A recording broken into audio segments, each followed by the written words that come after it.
Donc aujourd'hui, là, j'ai des gens qui rentrent, je leur dis arrête de faire de lancement, passe ton offre en evergreen et on vend tous les mois. Et ils sont très Ouais. contents de le faire, ça les soulage de ouf. Il va me sortir des bonnes pratiques plutôt de e-commerce et qui sont sur des optimisations de budget à 1000 euros ou 10 000 euros par jour. Alors que moi, mes clients, ils investissent 500 euros par mois, quoi. Ouais. Mais personnellement, j'ai fait le choix de pas faire de cloning IA. Je préfère me montrer naturellement avec mes imperfections. Avoir cette liberté-là, avoir le choix. Mm. C'est ça, pour moi, je pense, le succès, c'est avoir le choix. Salut Kevin. Hello Fred. Ouais, content de te voir. On s'est vu la semaine dernière, mais là on se revoit pour ce moment d'interview. Est-ce que tu pourrais juste te présenter pour les personnes qui ne te connaissent pas encore? Ouais, je suis Kevin Pem. J'accompagne les coachs, consultants, formateurs, tous les experts en ligne à attirer plus de clients de qualité vers eux, naturellement, avec un système de vente semi-automatisé, parce que 100% automatisé, ça n'existe pas, pour qu'ils arrêtent de s'épuiser et sans non plus qu'ils se transforment en machine marketing. Ok. Il y a un truc que moi je trouve, c'est toi, t'incarnes vraiment la force tranquille.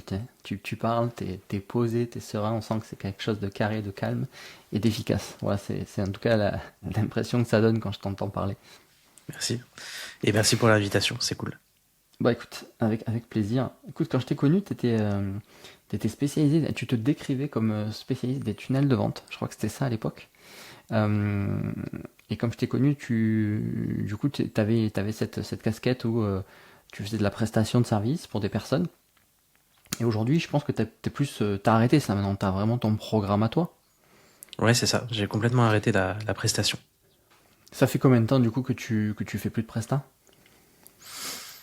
Euh, je pense depuis les dernières prestats que j'ai délivrées, vraiment, c'était début 2025. Ok, début 2025. Et ça m'intéresse de savoir qu'est-ce qui t'amène justement à cet état où tu es plutôt bon dans ce que tu fais des prestations, tu as des clients contents, des clients connus, à Ouais, j'arrête tout ça pour, enfin en gros je me lâche dès demain et je pars sur autre chose. ouais. Je pense que c'était un modèle qui me convenait plus pour plusieurs raisons, souvent autres que business. Je pense qu'il y a des choses dont on parle pas, comme la relation avec les clients et la posture qu'on peut avoir en tant que prestataire. Des fois, on peut se mettre en dessous d'eux et se faire écraser. Ouais, Euh, Moi, je travaillais quand même avec parfois quelques leaders du marché. Euh, et le problème avec ça, c'est qu'on a tendance à les mettre sur un piédestal et à s'écraser devant eux et du coup à pas se respecter, pas respecter son cadre. Et c'est du coup une relation qui va être très frustrante et énergivore. Et c'est quelque chose que je ne voulais plus parce que j'ai tendance euh, à vouloir faire plaisir, à ouais, vouloir sauver le client et du coup à me plier en quatre, à délivrer des choses en dehors de mon cadre pour essayer ouais, de faire en sorte que la prestation, enfin le, comment dire, bah, je bossais sur des lancements parfois et du coup que le lancement soit un succès. ok. Et du coup là aujourd'hui, t'as ton accompagnement à toi, mais en fait t'as toujours des clients. Comment ça se passe du coup par rapport à ça, ce positionnement Ouais. Euh, je dirais que ça change ici parce que je vends le même cadre. C'est comme c'est un programme. En fait, le programme ne change pas. Ouais, Euh, Quand je vendais les dernières prestations, c'était un peu à 50% ou 30% un peu sur mesure quand même. Donc je devais faire une proposition personnalisée, proposition commerciale, m'adapter. Et quand on sortait du cadre, j'avais du mal à respecter, enfin à faire respecter mon cadre justement. Alors qu'ici, comme je vends le même programme et que il est défini à l'avance, j'ai l'impression que c'est plus simple pour moi. ok, Et puis surtout, c'est pas des clients qui ont la grosse tête, ou en tout cas maintenant j'arrive à les filtrer au début, parce que du coup c'est un call de candidature. Donc j'arrive à repérer des red flags et à dire, voilà, je pense pas que ce soit le bon moment qu'on travaille ensemble ou qu'on soit fait pour travailler ensemble. Mais voilà, je trouve que les clients que tu accompagnes dans un programme plus type coaching, formation, etc., ils sont plus cool parce que J'arrivais pas à mettre le mot dessus. Mais il te respecte plus, quoi. Ok. Et est-ce que tu penses que justement, si tu devais revenir dans le passé et retravailler avec des clients comme tu avais, finalement, t'as pas évolué aussi et fait que peut-être si tu revenais dans le passé, tu t'arriverais mieux justement à définir ce cadre parce que t'as vécu ces expériences avant, quoi. Je pense que j'y arriverai, mais j'ai pas envie d'y retourner. Ok. Donc là aujourd'hui, toi, t'as ton programme à toi qui s'appelle comment d'ailleurs? C'est le programme Ascendi. Ok.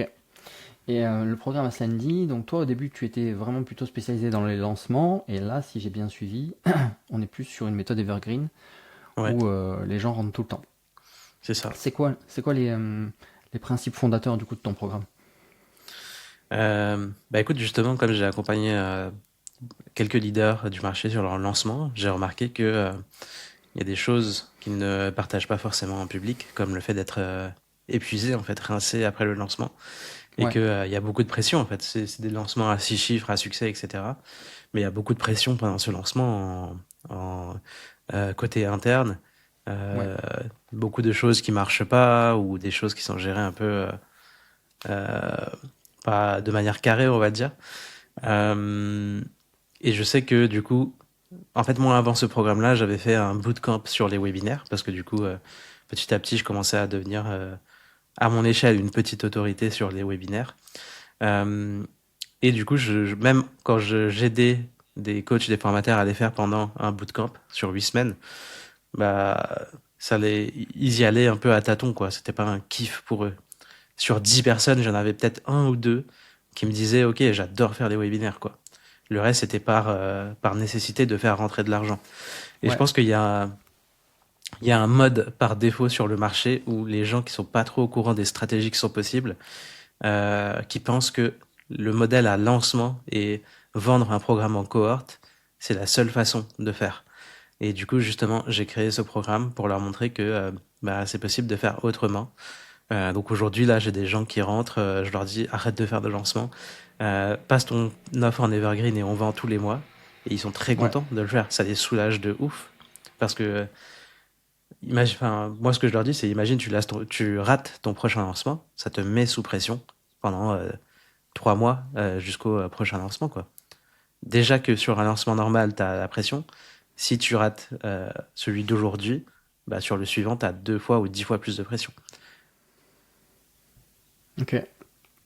Ouais, moi je sais, j'avais un client, je l'accompagnais sur des webinaires, et un soir il y avait une allocution du président, et tu le vois, tu perds 10% de présence parce que bah il y a un événement spécial qui est là. Même si quand même, moi je remarque que les retours sur investissement sur des événements live, type webinaire, challenge, ils sont quand même bien plus gros que sur de l'Evergreen. Je sais Ah pas oui, si c'est c'est quelque sûr. chose que tu as observé, mais Ouais. donc oui, il y a une côté pression, mais il y a une renta beaucoup plus importante quand même, quoi. Toi Ouais. justement aujourd'hui, tes clients, ils ont quoi comme parce qu'ils font beaucoup, tu les fais mixer organique et publicité. Tu leur proposes un peu les deux systèmes. Ils sont beaucoup sur de l'organique et on commence à peine à faire de la publicité.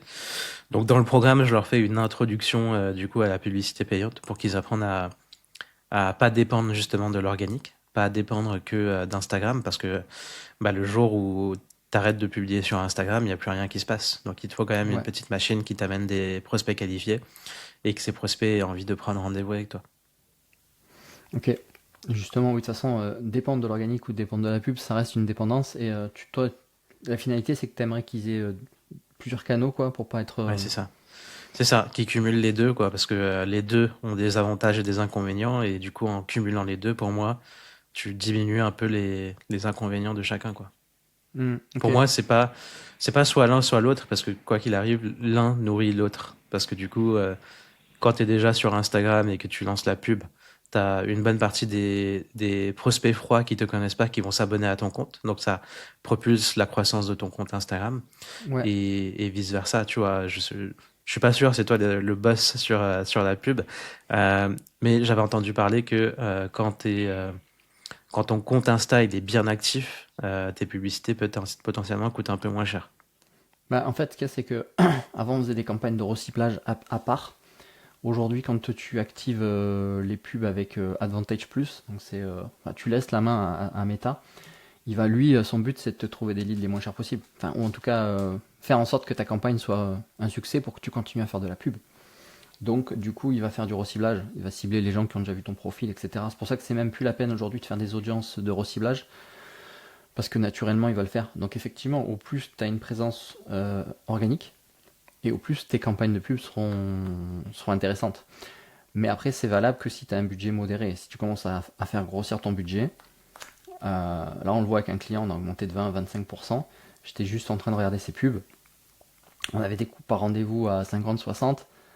Dès que tu commences à montrer de 30-40%, bah là, tu vas taper des gens qui te connaissent moins et les coûts, ils augmentent. Donc, c'est pas magique Ouais. non plus. Mais effectivement, tu as raison, avoir une bonne. Les deux se nourrissent, quoi. C'est ça. Si tu fais de l'organique, bah, tu vas avoir de la pub un peu moins chère. Et si tu fais de la pub, ça va faire grossir ton organique. Donc, tu as raison. C'est une bonne idée, mais souvent les gens ils ont peur de faire de la pub. Ça reste quand même un gros truc qui fait peur. Tu constates ça chez tes clients? Ouais, totalement. Souvent, ils vont réfléchir en termes de dépenses et pas d'investissement. Du coup, ce que je leur dis, c'est voilà, regardez, enfin, considérez ça comme un investissement futur dans le business, parce que du coup, les leads que tu achètes entre guillemets maintenant, même s'ils n'achètent pas tout de suite, ce qui sera le cas, parce que du coup, s'ils sont 100% froids, ils vont peut-être pas acheter tout de suite. Enfin, c'est même sûr. Ouais, Bah, en fait, si tu les nourris sur ta liste mail, en envoyant une newsletter par semaine, ils ont la séquence mail, si tu as des contenus longs comme un podcast ou des vidéos YouTube, ça va les faire maturer et du coup, au bout d'un moment, ils seront prêts parce que tu auras fait élever leur niveau de conscience et de confiance en toi. Donc, ils vont naturellement venir acheter chez toi, quoi. ok. Et toi, tu as des clients du coup qui sont dans plusieurs domaines? Ils sont dans quel domaine généralement? Enfin, est-ce qu'il y a des. Bon, ils sont dans quel domaine? Ouais. Bah j'ai les classiques du coup des coachs bien-être, praticiens bien-être, plutôt des coachs. J'ai des coachs business aussi. Enfin, quand je dis business, c'est toutes les sous-catégories. Hein, c'est marketing, etc. Ouais, bien-être et business. Hein. Ok. Et la stratégie, c'est de la VSL du coup? Ou il y a d'autres stratégies? Il peut y avoir d'autres stratégies. Ça va être majoritairement de la VSL parce que du coup, je trouve que c'est quand même bien d'avoir la vidéo parce que du coup, Hmm. on voit mieux qui tu es, donc ils arrivent à mieux transmettre leur identité via cette vidéo. Ouais, Mais parfois, on peut aller sur un lead magnet parce que du coup, ce que j'ai remarqué, c'est que sur certaines niches, une inscription sur une VSL, ça prend peu. Parce que je pense que les gens commencent à comprendre un peu qu'il y a une vidéo à regarder, donc ça leur demande des efforts. Alors que si ouais, on leur donne plutôt un quiz ou un PDF qui leur donne un petit quick win en 5 minutes, ça paraît plus attractif. Donc, bah ouais, après, on rentre dans les détails de l'optimisation de la campagne pub. Donc, mais pour faire court, le taux d'inscription, du coup, sur la page de capture, j'ai remarqué qu'il est plus élevé quand on offre quelque chose qui est rapide à consommer. ok. Mais après, c'est à prendre avec des pincettes Ça parce que dépend des du niches. coup, voilà. Il y a aussi, ça veut pas, enfin, c'est pas parce qu'on a un taux de conversion plus élevé que la qualité du lead est plus élevée aussi. Ouais, ouais, c'est pas. Moi, j'ai l'impression que ouais, tout ce qui est masterclass, etc., les taux, ils sont vraiment faibles maintenant. Enfin, j'ai un client, enfin, si t'es à 10-15%, tu commences à être bien, quoi. Là, enfin, j'ai même un client où là, on est tombé à 5-6%. Bon, finalement, on a un coût par rendez-vous qui est intéressant, hein. Mais je sais pas ce que toi, t'as observé. Encore une fois, ça dépend des niches. Qu'est-ce que tu observes, toi, sur ça? Ouais, moi on est aux alentours de 10%, justement. Et ça me challenge beaucoup parce que on a beau faire des A/B tests. Ouais, Là, j'ai une cliente qui est très profil fonceuse. Elle applique très très vite. Et on a fait, je pense, une dizaine d'A/B tests et ça monte pas à plus de 12%, quoi. Des fois, ça monte à 15, mais deux ouais, trois jours après, ça redescend, quoi. Donc 12% déjà, on est bien sur un opt-in pub VSL. Même pour moi, même pour moi. Mais moi, je pense que je suis sur une niche très saturée. J'ai toujours oui. été aux alentours de 10-15% grand max, quoi. Et ça me challenge parce que quand je faisais justement des masterclass avec des gros clients, des leaders qui avaient des grosses communautés parfois, en organique, on montait à 85%, quoi. Donc le décalage, il est énorme. Et après, il y a le facteur aussi que c'était il y a 2 3 ans finalement, et que Ouais, finalement le marché a évolué. Et je sais pas s'il se remplace aussi vite, quoi. Enfin, en tout cas, sur ces niches-là, business, infopreneur, coach en ligne. Euh, ouais, j'ai l'impression, parce que moi je te parle d'un client, on est sur du B2C, donc il vend à des particuliers. Et on était à 10 12, et là on a augmenté le budget, bouf, on est tombé en dessous des 6, on est à 6%, quoi. C'est euh, c'est aussi ce que je te disais tout à l'heure, hein, quand tu commences à aller sur du trafic plus froid, ça fait baisser, quoi. Ça fait baisser. Mais bon, après la finalité, tu regardes toujours, c'est le coût par rendez-vous finalement. Puis après, même in ouais, fine, le coût par client. ouais. Donc, ok. Et les quiz, ouais, tout ça, ce sont des trucs qui marchent bien aussi. Du coup, c'est des variantes. Parce que quand tu parlais de lead magnet, c'était plus ce genre de choses-là, non? Tu t'envoies plus un Euh, PDF, quoi. Enfin, les gens en lisent plus, ouais, non? ouais, ça va être ça, ça va être ça. Si, si, Ouais? j'ai, j'ai une cliente, mais bon, c'est une niche particulière où son e-book marche très bien. C'est-à-dire, quand je dis marche très bien, c'est même pas en termes de lead, c'est en termes de rendez-vous et de retour sur investissement pub. Tu Ouais. vois, la moitié de ses clientes viennent de l'e-book, donc des clientes froides qui la connaissaient pas. Et, Ok. et voilà, elle fait du x5, x6 sur la campagne pub, quoi. Ok. Ouais, c'est rigolo, il y a des secteurs où tu t'as pas idée, tu prépares le truc, tu lances et c'est un gros carton. Je reprends Ouais, souvent l'exemple que j'avais fait pour un client où on est dans un autre domaine, hein, c'est du carrelage, carreleur de piscine. J'ai fait son site, j'ai fait sa campagne Google, c'est incroyable, il a découpé il a 30 euros. 30 euros et il fait 2000 balles de pub, il fait 150 000 euros de chiffre d'affaires par mois. ah ouais, T'imagines le retour, il est complètement dingue, quoi. Tu te ouais. dirais pourtant c'est des trucs un peu, bah, c'est pas que c'est pas sexy, mais c'est quand même finalement un besoin. Mais on n'imagine même pas qu'il y ait des possibilités de retour sur investissement sur certains secteurs, quoi. C'est ça qui est, Hmm. qui est rigolo. Et comment ça se passe pour toi au niveau de l'intégration de l'intelligence artificielle? Est-ce que toi, j'ai vu que tu commences à faire des vidéos où tu expliques un peu comment l'utiliser, comment l'intégrer? Est-ce que tu as ajouté des modules de formation là-dedans pour aider tes clients à ça? Parce qu'il y a beaucoup de choses et finalement, je sais pas Hmm. si les gens maîtrisent tant que ça. Ouais. Euh, En fait, moi j'ai utilisé l'IA dès le début. Dès, je sais plus c'était quand, c'était ouais, début 2023, quand on a commencé à voir ChatGPT apparaître. Ouais, c'était fin Euh, 2023, sur, je crois. Ouais. sur le, bah moi, début 2023, déjà, je l'avais. Parce que Ok. je me rappelle que sur mon premier programme que j'avais créé, qui était un programme qui n'a pas trop pris, je disais, regardez, je demande un mail à ce chat et il te le Oh, ok. rédige, c'est incroyable. D'accord, ouais, ça Euh, doit être fin 2022 que c'est sorti, c'est pour ça que je confonds. ouais, Ok. ouais, c'est ça, ouais, c'est ça. Et du coup, en fait, quand j'avais créé mon bootcamp sur les webinaires, j'avais tout de suite mis des prompts ChatGPT pour rédiger des séquences mail, rédiger la page d'opt-in, enfin faire beaucoup de trucs. Et donc j'avais beaucoup de prompts. Donc je pense que j'étais un early adopter de l'IA dans des programmes business. Ouais. Parce que quoi qu'il arrive, je cherchais toujours à rendre plus rapide l'avancement des clients. Donc là, bon, bien sûr, du coup, depuis quelques mois, là, j'ai intégré Claude pour les clients. Donc en fait, moi, j'avais beaucoup de custom GPT dans mon programme actuel.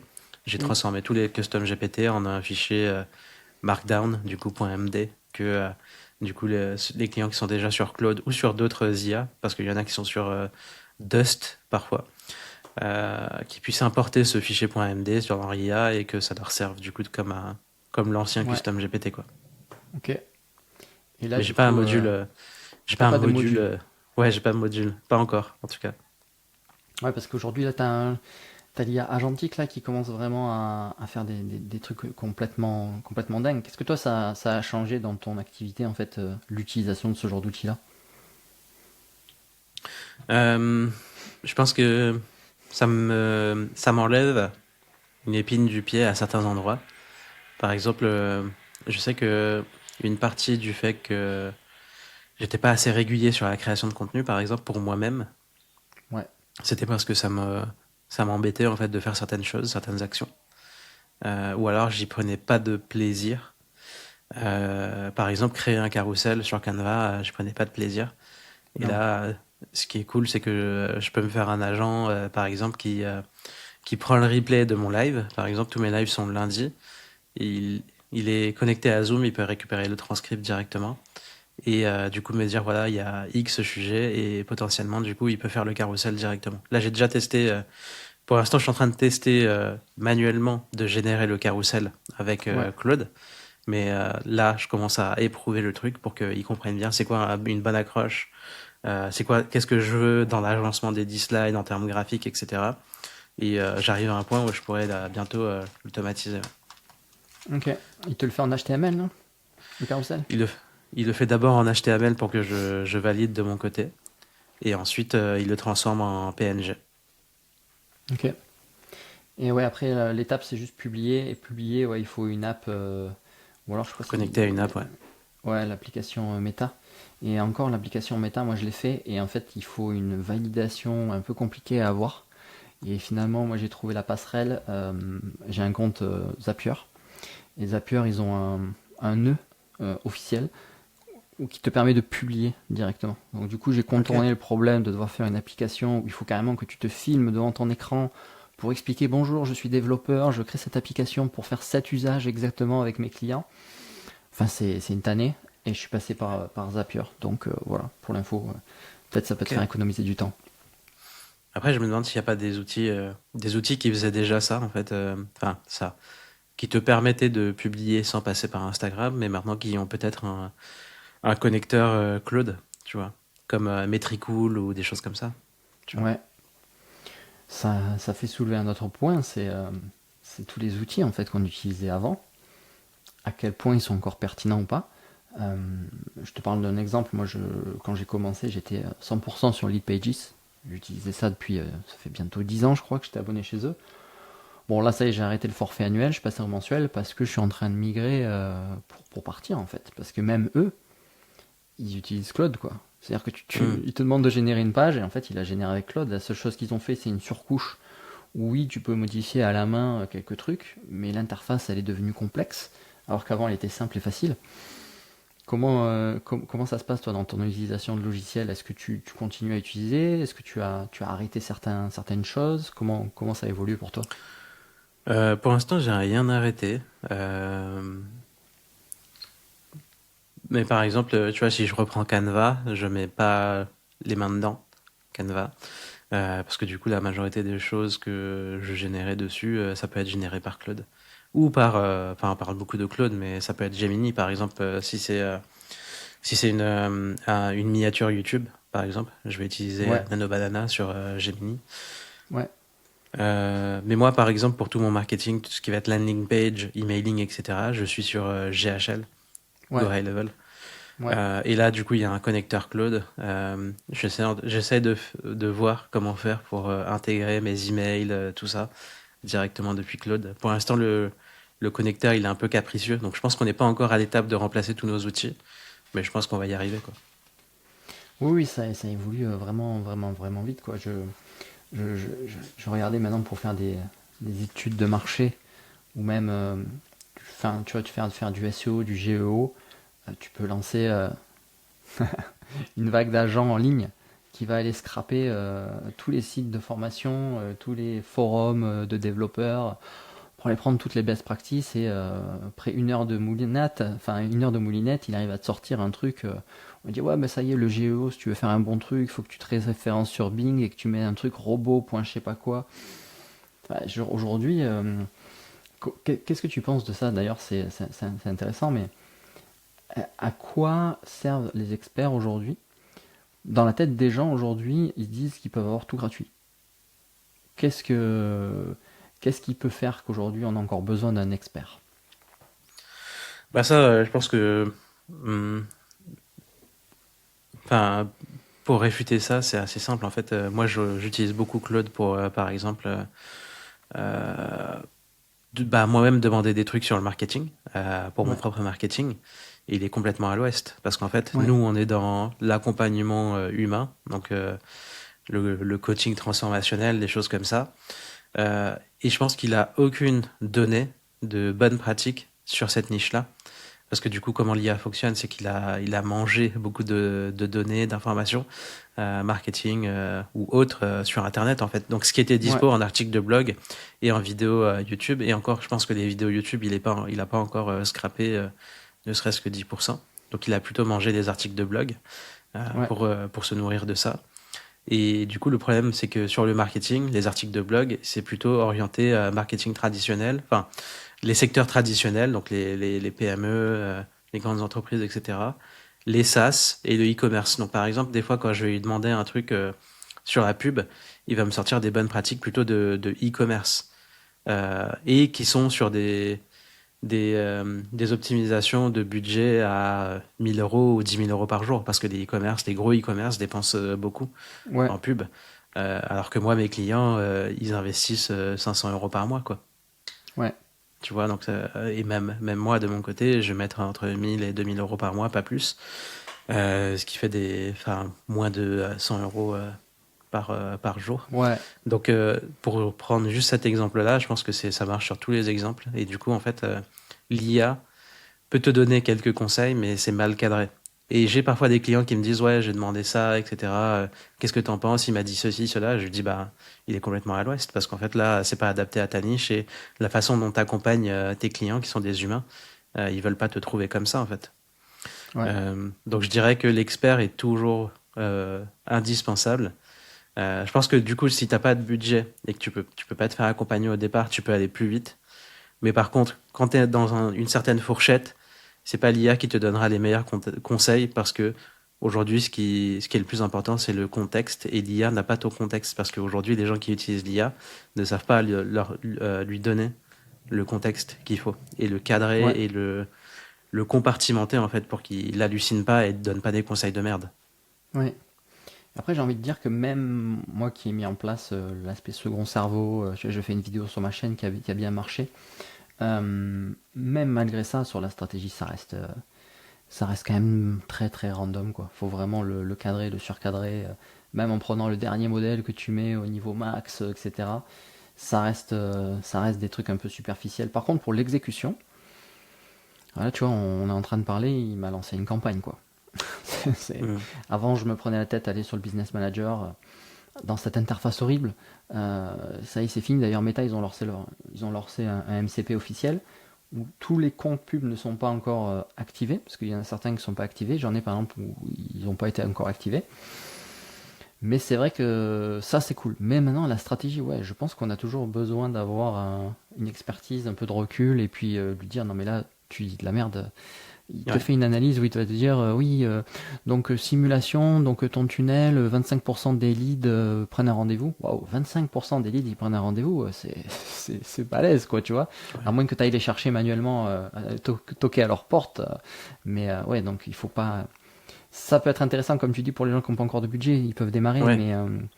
Ouais. mais Et par exemple, je lui dis j'ai une VSL, il va dire ok. En fait, lui, il confond la VSL et la créa. Pour lui, la créa vidéo, c'est la VSL. Et du ok, coup, il me donne des taux what the fuck, tu vois. Alors que je lui dis non, c'est une VSL éducationnelle, après opt-in, éducationnelle. Donc même ça, même toutes ces nuances-là, il les a pas parce que pour lui, et même pour vous qui nous écoutez, peut-être une VSL, c'est une vidéo de vente, donc on vend dans la vidéo. Mais non, en fait. Dans mon cas, par exemple, avec mes clients, ça va être une VSL éducative. Donc en fait, toutes ces nuances-là, c'est-à-dire que lui, il va avoir le concept global, et en fait, il n'a pas toutes les nuances de ce concept. Et hmm, je pense que c'est ça le problème, et c'est pour ça que je pense que les clients auront besoin toujours de nous pour nuancer et bah, cuter le bullshit en fait. hmm. Par contre, tu disais un truc là sur ta vidéo, elle vend pas, elle éduque. T'as un format particulier, toi, de VSL? C'est quoi ton... Enfin, si tu veux nous donner un petit peu quelques... Ouais, bah du coup ça va être une VSL indirecte. En fait, c'est pas une VSL directe où on dit direct si t'es coach, formateur, etc. Je vais t'aider à scaler ton business et voici ce qu'on va faire. Non, c'est t'es coach, t'es formateur, t'as tel problème, voici pourquoi t'as ce problème-là. Et en fait, la solution, ce serait que tu travailles sur ça, ça, ça et ça. Et justement, j'ai créé quelque chose pour t'aider sur ça. C'est vers la fin que du coup, tu vas naturellement transitionner vers ton offre. La Ok. VSL n'est pas ton offre. Donc en fait, du coup, on travaille beaucoup sur la big idea et le mécanisme unique. Ok, ok. Ouais, c'est pas les, donc c'est pas forcément les vidéos de 9 minutes qu'on peut voir sur certains confrères. Elles sont plus ou moins longues du coup les vidéos que tu préconises à tes clients de faire. Ouais, en moyenne, on va être sur du 20 minutes. Ouais. Ok, Ça, on réfléchit pas trop en termes de minutes, on va réfléchir plutôt sur des cases à cocher en termes comment dire, de freins à lever, d'objections, etc. Donc de copywriting, quoi. Donc ils rédigent leur script et ils tournent. En fait, nous, on fait beaucoup de relecture. Donc j'ai une copywriter avec moi qui relit tout ce qu'ils vont produire en termes de marketing et moi je relis tout ce qui va être produit en termes de technique, opérationnelle, stratégie, enfin tout le reste en dehors du copywriting. Euh, donc ouais, on réfléchit pas trop en termes de minutes, mais plutôt vraiment est-ce que ça coche toutes les cases qu'on voulait dans la trame de VSL. ok. Et c'est quoi est-ce que tu as vu des évolutions depuis que tu fais du marketing? Est-ce que tu as vu des évolutions récentes, rapides, ou des changements, des signaux faibles d'un point de vue des stratégies à mettre en place? Est-ce qu'il y a des choses qui marchaient bien avant, qui marchent plus aujourd'hui? Voilà, ce genre de choses. Euh, Là comme ça, je pourrais pas te dire. J'ai pas vu. Ça n'a pas été un, ou alors c'est pas une transition rapide quoi. Je pense que l'IA, naturellement, ça a été un gros truc. Là, ce qu'on voit beaucoup, je pense, c'est... En tout cas, moi, ce qui me marque, ça va être les clones IA, par exemple. Tu vois. Ouais. Dans Alors, je suis pas... les clones, il y a les avatars c'est en pub, c'est ça? Ouais, c'est ça, en fait. Même pour le contenu organique, en fait, t'as des gens qui mettent en avant le fait que si t'as la flemme de te montrer, t'aimes pas trop ça, ou t'as un petit budget, ou si t'as un quotidien très occupé, dans ce cas, tu vas créer un clone IA. Et du coup, en fait, avec l'IA, faire des tournages sans même allumer ta caméra, quoi. Tu Ouais. vois. Le truc, c'est que moi, je suis pas trop fan de ça pour notre niche d'accompagnement humain. Pas encore au stade où on en est, parce que je trouve que c'est encore très facilement repérable. On le voit, en fait. Tu Ouais. l'entends à la voix, parce que il y a un petit, il reste Oh, un les peu pubs. il reste 5-10% de synthétique, tu vois. Tu entends un peu Ouais. une voix synthétique, et même visuellement, tu le vois, et je suis pas sûr que je pense que c'est en train de se démocratiser et en fait à chaque fois dans le marketing dès qu'il y a un truc qui buzz, enfin qui commence à être très adopté, finalement on, on commence à en avoir marre, tu vois. Ouais. Donc je pense que peut-être qu'au bout d'un moment ça ça va être sur le déclin, tu vois. Donc je préfère personnellement, mais c'est un choix personnel, hein, je dis pas que c'est mal ou je pense qu'il y a plein de Mm. bénéfices pour des clients par exemple qui sont des parents à la maison qui ont tout le temps des enfants et ça, c'est un gros avantage, c'est trop bien. Ça leur permet de passer un certain cap, même les gens qui ont peur, qui ont peur du jugement, par exemple, je pense que c'est pas mal. Mais personnellement, j'ai fait le choix de pas faire de clone IA. Je préfère me montrer naturellement avec mes imperfections. Ouais. Mais alors moi, comme tu dis, ouais, je vois des pubs et je trouve ça dégueulasse. En même temps, j'ai un collègue marketeur qui m'a montré une pub qu'il a faite. C'était sa meilleure. C'est incroyable, quoi. C'était des vidéos genre un peu en mode b-roll avec une Ouais, voix off derrière qui était sonné très robotique en fait. Mais j'ai l'impression que les gens ont commencé à s'habituer. Tu vois, sur YouTube, t'as de plus en plus de vidéos où c'est des voix robotiques, enfin des fausses voix, quoi, tu vois, des voix de ouais, synthèse. ouais, Et on dirait que les gens s'habituent maintenant à ça. Donc, quelque chose qui, moi, me choque, finalement, une grosse partie des consommateurs sont habitués maintenant, en fait, parce qu'ils, finalement, ils regardent beaucoup de contenu. Il y a beaucoup de chaînes YouTube aujourd'hui où c'est des vidéos, enfin, c'est même pas des vidéos, c'est des chaînes fantômes, quoi. Il y a personne derrière, quoi. hmm, Et ça fait des millions de vues. Et ouais, d'ailleurs, j'ai vu une vidéo sur YouTube la dernière fois où un gars c'était vraiment très bien, sauf que lui, non, il faisait sa voix off quand même. Donc du coup, voilà, au niveau de l'image, ça commence à devenir vraiment, vraiment bien fait. Et d'ailleurs, je sais pas si t'as vu, mais il y a des comptes Instagram avec plusieurs millions de followers maintenant. C'est des clones, quoi, c'est des avatars. ouais. Oui, il y a des influenceurs IA, ouais. Hmm. Mais ouais, je suis d'accord, Avec des, je suis pas trop fan. ouais, il y a des, j'ai vu des histoires un peu d'influenceurs IA avec des trucs complètement what the fuck quoi. Ouais. Par contre, je sais pas ce que tu en penses, mais j'ai l'impression quand même que cette IA là qui arrive, pour nos métiers qui sont très dans le digital, en fait tous les métiers où il y a un ordinateur au milieu, ça commence à devenir quelque chose vraiment significatif. Je sais pas si tu as suivi l'affaire là, il y a 3 jours. Tu as Anthropic qui avait sorti un nouveau modèle, Fable. Hmm. Je sais pas si tu avais eu le temps de l'essayer. Non. Bon, c'était un aspirateur à token, hein, c'est-à-dire que tu faisais 3 requêtes et tu avais bouffé ton forfait par jour. Euh, et il a été supprimé en fait, ils l'ont retiré du marché. T'as pas vu l'affaire? Non, j'ai pas suivi. Pourquoi? Ben en fait, il y a quelques temps, le patron d'Anthropic a dit waouh, on a sorti un nouveau modèle, il est tellement puissant qu'on peut pas le sortir en public. Bon voilà, il a teasé son truc comme ça. Et puis un mois plus tard, ils ont dit bon ben ça y est, on a trouvé des garde-fous. C'est Mythos, mais Mythos on le donne que à des entreprises triées sur le volet pour qu'elles puissent vraiment Stripe pour qu'il aille checker s'il n'y a pas des failles de sécurité. Et on a sorti Fable 5 qui est le même modèle mais avec des garde-fous. Et ils l'ont sorti sur le marché il y a 3 jours, donc c'était un gros buzz quand c'est sorti.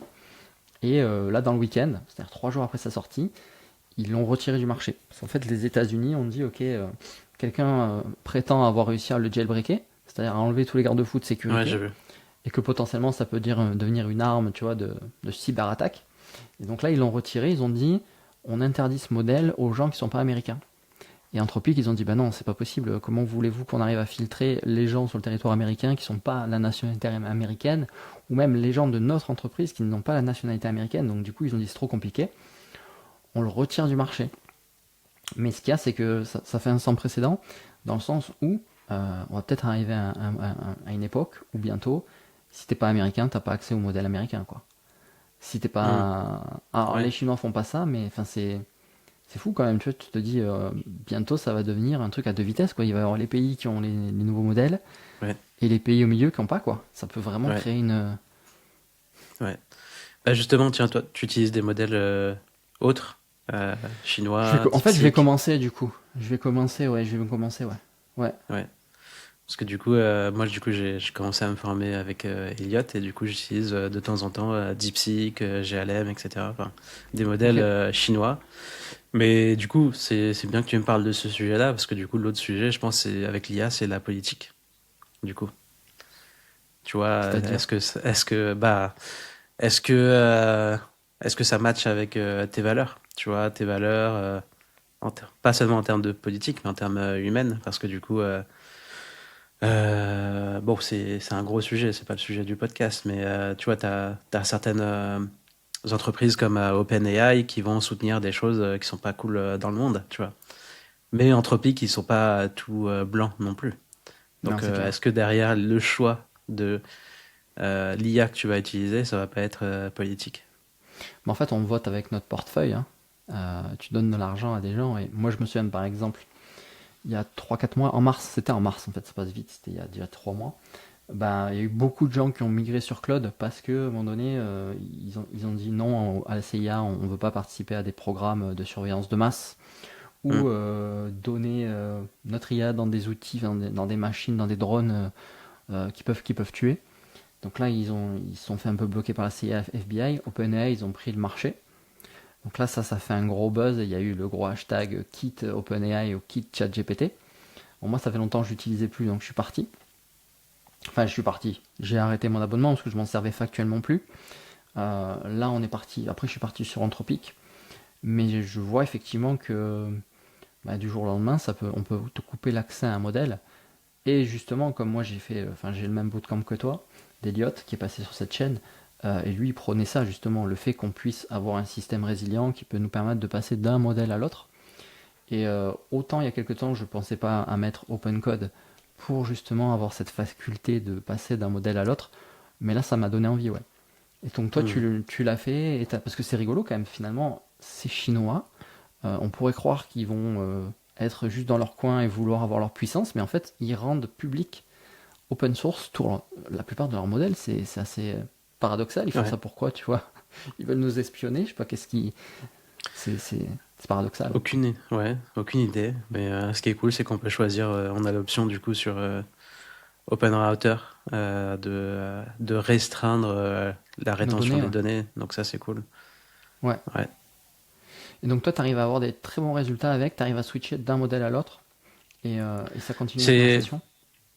J'arrive pas encore à avoir le réflexe, mais là, du coup, le mois dernier, j'ai diminué mon abonnement Claude parce que dès le début, là, enfin, début janvier, j'étais passé à 100 euros par mois sur l'abonnement Ouais, à 100 euros. ouais, Parce que bah, j'arrivais vite à la limite des tokens, donc ça me saoulait. ouais. Mais là, du coup, j'ai restreint, je suis repassé à 20 euros. Donc je pense que ça va m'obliger un peu à aller plus souvent sur OpenCode et utiliser les, euh, les autres modèles. Ok. Ouais, c'est intéressant. Je vais creuser aussi parce que c'est vrai que bah, juste cette histoire-là qui vient d'arriver, il te dit en fait tu bases ton business sur un outil et du jour au lendemain, un gouvernement peut dire bah non, tu n'utilises plus cet outil-là. Hmm. Ça peut être vraiment problématique pour pas mal d'entreprises et pas mal de personnes, quoi. Ouais. Ouais, bah, je pense que là, il y a un autre sujet aussi, c'est que je pense qu'on est en train de devenir dépendant de l'IA. Et j'ai vu quelque part un expert qui disait que du coup, là, normalement, les tokens, ou en tout cas les utilisations, devraient être beaucoup plus chères, mais que pour le moment, ils nous, ils nous laissent Ouais, beaucoup de liberté, mais un peu comme un trafiquant de drogue qui donne des petites doses au marché avant ouais. de monter les prix, tu vois. Donc je me demande si les prix vont pas augmenter incessamment sous peu, mais comme on sera devenu un peu dépendant, on va se dire, bon, moi, c'est ok, c'est comme ça. Bah, après, j'ai entendu ça et en même temps, il y a une autre personne qui est passée sur cette chaîne qui est Olivier Lambert. Euh, c'était lui enfin, qui m'avait formé à la pub Facebook il y a des années, c'est un Québécois, très geek. Et lui, il a le discours inverse. Il dit au contraire, pour moi, ça va baisser. Économie d'échelle. En fait, enfin, on va commencer à avoir des data centers enfin, économie d'échelle, quoi. Au plus tu fais grossir le truc, et finalement, au moins ça coûte cher. Et selon lui, ça pourrait aller même à l'inverse. C'est-à-dire qu'imagine un modèle d'il y a. Tu te souviens, chez ChatGPT 4o, quand c'est sorti, c'était genre, waouh, le truc tellement puissant, etc. Ou même ChatGPT 4, quand il est sorti, il y avait des développeurs qui voyaient ça comme des. Ils disaient, mais c'est quoi ces trucs, c'est la folie. Aujourd'hui, ça vaut plus rien à utiliser ça. Mm. Dans 3 ans, Opus 4.8 qu'on a aujourd'hui, qui est un des meilleurs modèles, à part Fable qui a été retiré du marché, dans 3 ans, fondamentalement, pour 90% des gens, leurs besoins, ils n'auront pas beaucoup évolué. Pourtant, ça va coûter que dalle, tu vois. Donc, Mm. je suis pas certain que. Je vois l'idée, elle paraît logique de dire, ouais, ils te font rentrer pour pas cher. Bah, on pourrait avoir le même problème avec les téléphones portables, tu vois. Ouais, on fait des forfaits à 20 euros, et puis quand vous avez été habitué au téléphone portable, on fait des forfaits à 200. Et finalement, c'est pas ça qui s'est produit non Mm. plus, quoi. Je sais pas. Ouais, mais Donc, à quel je sais prix, pas. tu vois? À quel prix? Parce que les data centers, ça consomme énormément d'eau, tu vois. Est-ce qu'au bout d'un moment, les problèmes climatiques que ça génère, ou des problèmes dans le monde que ça génère, ça va pas être régulé et ça fera que du coup, ça sera compliqué Hmm. pour eux de justement continuer à faire baisser les prix. Je sais pas. Là, ils veulent les envoyer dans l'espace maintenant, pour que Ah ça ouais, on va refroidisse polluer plus l'espace vite. maintenant. Ok. Ah ouais, mais ça y est, il est déjà pollué, hein. Je crois que l'homme, partout où il va, il s'étale, hein. Mais ouais, ça serait intéressant à voir comment ça va évoluer. Mais en tout cas, ouais, tout ce qui est open source, je pense que ça va être intéressant de s'orienter vers ces données-là et finalement donner un peu moins d'argent à ces grosses multinationales qui font un peu ce qu'elles veulent au final avec notre argent, quoi. Ouais, Donc, ouais, ouais, c'est sûr. ça a étudié. On arrive bientôt sur la fin. J'ai 2 questions. Tu vois, en fait, je scripte quasiment rien. C'est toujours du freestyle. 2 questions qui me restent pour toi. La première, c'est est-ce qu'il y aurait une question que tu aurais aimé que je te pose et que je t'ai pas posée? Euh, Ou qui aurait pu être intéressante pour les gens qui vont nous écouter? non, pas vraiment, parce qu'après, enfin, ça serait un autre sujet d'épisode, tu vois. Peut-être, euh, comment choisir les bons mots sur ça? Moi, il y a une question que je me pose, c'est est-ce que le sujet des privilèges, par exemple, est-ce que ça facilite pas l'entrepreneuriat? Tu Ok. vois, C'est-à-dire? bah, quand t'es, enfin, je pense que la question, la réponse, elle paraît évidente, mais je pense que c'est plus nuancé que ça. Mais en gros, quand t'es né dans des bonnes conditions, tu vois, ou que t'as accès à plus de réseaux dès le départ, Ouais. en tout cas plus de moyens, ou que t'as eu une très bonne éducation au départ, enfin, Euh, je pense que ça facilite quand même pas mal l'entrepreneuriat. Quand tu regardes en fait les gens qui ont des grosses communautés ou très en avant, Oui. ils sont assez normés, tu vois. Euh, bon, c'est un sujet touchy, mais ça mérite, je pense, un épisode entier. Ouais, ouais, je pense que ça peut mériter un épisode entier. Et en même temps, je pense que on va toujours trouver des contre-exemples aussi. C'est sûr, mais Dans la majorité, ouais, t'as raison. Dans la ouais, majorité, c'est ça. ouais, c'est Ouais. Bah, le contre-exemple, ça va représenter peut-être 1%, quoi. C'est ça le truc. ouais. Ouais, non, dans la majorité, je pense que t'as raison. Je pense que toi, t'as évolué quoi aussi dans une classe moyenne. T'es pas où tu viens de. Non, moi j'ai dormi il y a certaines années à 10 dans une chambre de bonne. Mes parents, ils n'ont pas fait d'études. Quand on est revenu en France, parce que moi je suis né en France à la base, mais on a eu un problème. Mais quand on est revenu en France avec mes parents, on était sans papier pendant des années. Ok. Je devais me cacher, j'en avais peur. Tu vois, donc Où est-ce que il y a tu des devais te trucs comme cacher? ça. À quel endroit? Enfin, quand t'étais où? Enfin, on devait se cacher parce qu'on était sans papier. Et à un moment, Ok. je crois il y avait je crois que c'était à l'époque de Sarkozy, il voulait réguler ça, donc il chassait un peu Ok. les gens sans papier, quoi. Comme là, actuellement, aux États-Unis, Trump y fait, quoi. Ok. Ouais, donc au final, finalement, tu fais partie de ce 1% alors. Ouais, bah, je sais pas si je lui suis encore, mais ça, c'est vrai que j'ai une situation Bah, confortable aujourd'hui que je me suis créée. ouais, tu viens finalement Enfin, tu peux faire partie des gens qui sont pas nés avec la cuillère en argent et qui ont C'est réussi ça, à se sortir les doigts du cul et à réussir, quoi. Donc, c'est ça, bon, exactement. t'es né avec une tête bien faite. Ça, c'est par contre un avantage. Ça peut aider. Ouais, ouais, je sais pas, hein, mais enfin, j'ai tendance à. Bon, ça, c'est un autre sujet aussi, mais j'ai tendance à être trop modeste ou à diminuer un petit peu ma valeur. Mais ouais, je pense que mes parents ont mis l'accent sur l'éducation, enfin, dans le sens où être attentif à l'école, etc., tu vois. Et je pense que j'ai fait les bons choix à certains moments aussi. Donc ça a joué, ouais. Bah, de toute façon, je pense que c'est un truc à transmettre aux enfants. J'en parle plusieurs fois hein, dès qu'on parle de ça, mais c'est leur transmettre la confiance en eux, l'esprit critique et l'attention. Je pense que si tu as ces trois trucs-là, et en fait, même je pense que en tant que parent, tu peux ne pas les avoir. Si tu sais juste que c'est important, tu peux essayer de dire à tes enfants, de driver tes enfants pour qu'ils aillent vers ce truc-là, parce que je pense qu'on est tous égaux avec un cerveau, et derrière c'est juste ce qu'on va faire dans notre vie qui va faire que notre cerveau il va se muscler ou se ramollir. Mais tu vois, finalement, je pense que tu es un exemple là, parce que tes parents, ils n'avaient pas forcément fait des études, mais ils t'ont transmis il faut que tu étudies, enfin, il faut que tu écoutes à l'école, il faut que tu sois sérieux, quoi. Et finalement, toi, ça t'a aidé Ouais, à c'est faire ça. à faire ton truc, quoi. À Ouais, c'est muscler ça. ton Bah, du coup, cerveau. eux, ils ont fait le ménage de 8h à 22h pendant des années quand on est arrivé. Et le discours, c'était, bah, faut que tu participes bien à l'école pour pas finir comme nous, quoi. Hmm. Et avoir une situation correcte. Bah écoute, ils ont bien fait leur job alors. Ouais, Ça, c'est cool. ouais. Ça me fait une transition vers une autre question et qui est la dernière que je prépare. C'est toujours cette notion de la réussite, le succès. Il y en a qui ont des définitions plus ou moins différentes. Il y en a certains. Bon, je veux pas t'orienter, donc je vais te poser la question directe. C'est selon toi, c'est quoi ta définition du succès? Ma définition du succès, je pense que c'est quelque chose qui est en accord avec ta vision des choses.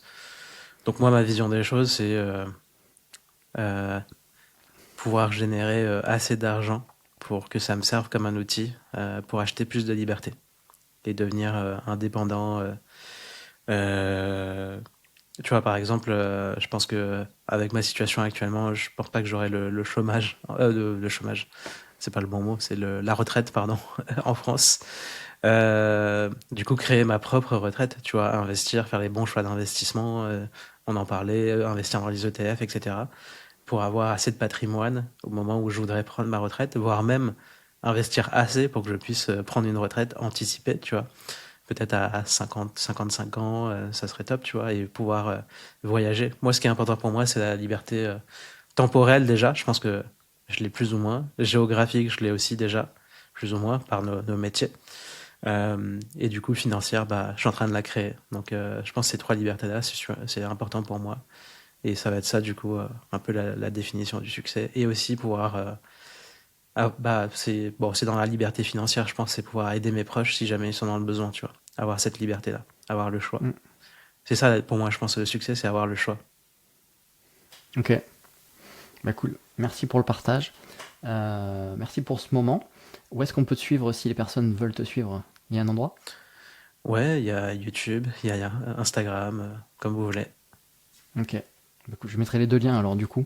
Comme ça, ils pourront te suivre là. Merci, merci pour ce moment. Merci d'avoir été présent. C'était cool. Ouais, merci à toi, Fred, pour l'invitation. C'était cool comme échange. Yes. Salut Kevin. Salut. Yes. Bon, bah,